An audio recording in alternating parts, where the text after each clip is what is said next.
So friends, आज हम El Nino and ला नीना के बारे में पढ़ने वाले हैं। ये हमारे फिज़िकल जोग्राफ़ी का बहुत एक इम्पोर्टेंट पार्ट है जिसे ये कवर किए हुए होता है। ठीक है, सो पर्टिकुलर लेक्चर में हम सबसे पहले देखने वाले हैं Walker circulation.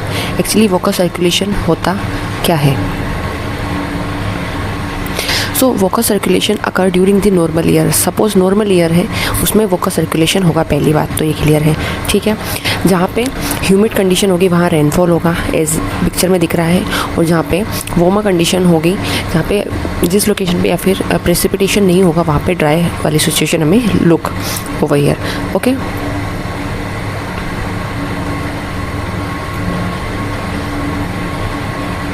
then you can see the picture.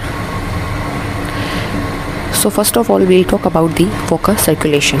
Walker circulation is also known as the Walker cell. It's caused by the pressure gradient force. Everyone, आपको यहाँ पे pressure gradient force के बारे में याद रखना है। that result from a high pressure system, जो हाई प्रेशर सिस्टम जनरेट करेगा किस लोकेशन पे? Over the eastern Pacific Ocean. Suppose it is the Pacific Ocean. So इसके ये साइड इसका नॉर्थ है, ये साइड इसका साउथ है और ये साइड इसका वेस्ट है। सो ईस्टर्न साइड इस साइड।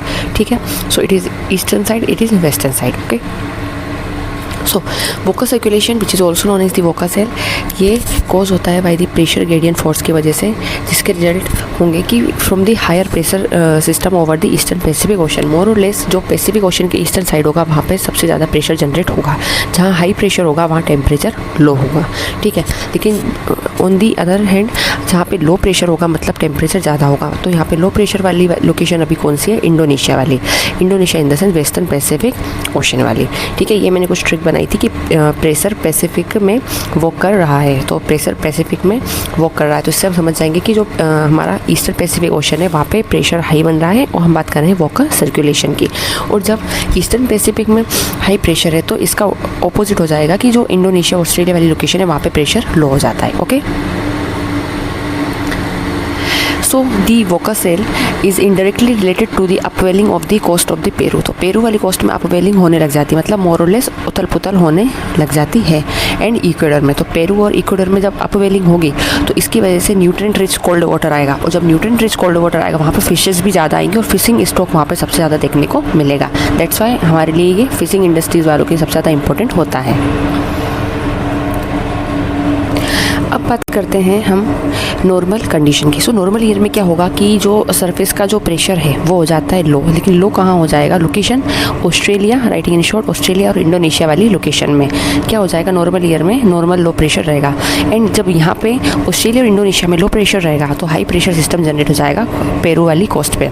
एज अ रिजल्ट क्या होगा कि ट्रेड विंड रहेंगी जो पैसिफिक ओशन के साइड जो रहेंगी move strongly from east to west. तो ईस्ट टू वेस्ट मतलब ईस्ट से वेस्ट की साइड, ईस्ट से वेस्ट की साइड क्या हो जाएंगी? ट्रेड विंड हमारी चलने लग जाएंगी। Okay, in the easterly flow of the trade wind, जो ईस्टर्न साइड जो ट्रेड विंड फ्लो हो रही है carries warm surface water, west water and bringing convective storms. ठीक है, थंडरस्टॉर्म। सो इंडोनेशिया की साइड यहाँ पे थंडरस्टॉर्म आएगा। Indonesia, coastal Australia, along the coast of Peru, cold bottom called nutrient rich water wells up and surface to replace the warm water that is pulled to the west. Okay, तो ये हमें याद रखना है।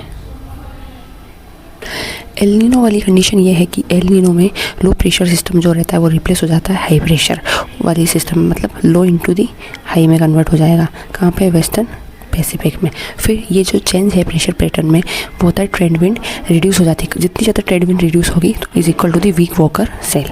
ठीक है, sometime Walker cell might even get reverse, कभी कभी वॉकर सेल रिवर्स भी हो जाता है।